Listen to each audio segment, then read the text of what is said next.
spiritual journey started when I was 9 years old. My relationship with my dad was the best father-son relationship I've heard of, or one of the best. And I mean, he and I were best friends. We palled around together. He was a great dad. Making sure I did well in school, and helped me with sports and taught me how to throw a baseball. And yet, one of the turning points was when he was diagnosed with cancer.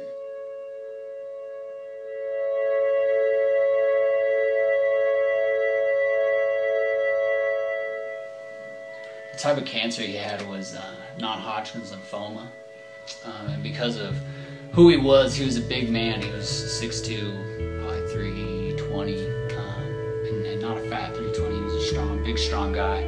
Made him eligible for a experimental treatment. Basically, it was the traditional treatment, just everything was doubled. So he got twice the radiation, twice the chemotherapy, twice the medicines.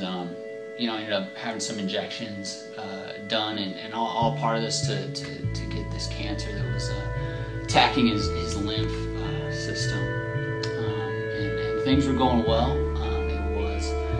It was even in remission for a little bit, but then it kind of reared its ugly head.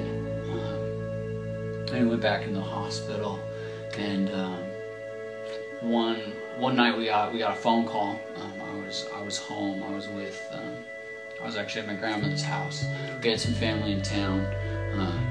His brother was kind of supporting him through this process. And we got a call that said my dad had taken a turn for the worst. He had, I guess, developed another muscle on his heart, and that caused him to have some heart problems. And he was in ICU, and we needed to get down to the hospital as soon as we could. And we got there, we got prepped in the waiting room. The doctor said, it's going to look like your dad, but it's not really going to be your dad. He's kind of in and out of consciousness. You can still talk to him, but he's just be ready. So we were ushered back, and I was with my mom and my grandmother and my uncle, and it was weird to see my dad the way he was. It was the first time I saw him for real. It was the first time I ever saw him helpless.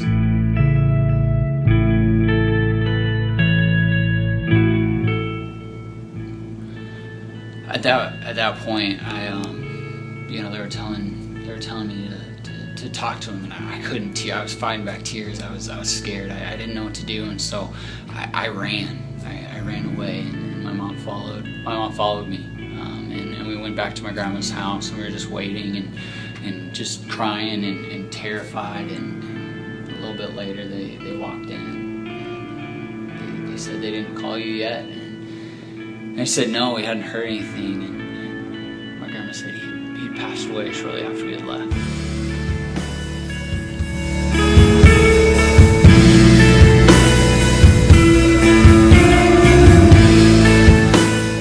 My father was dead. It was the most defining spiritual moment of my life.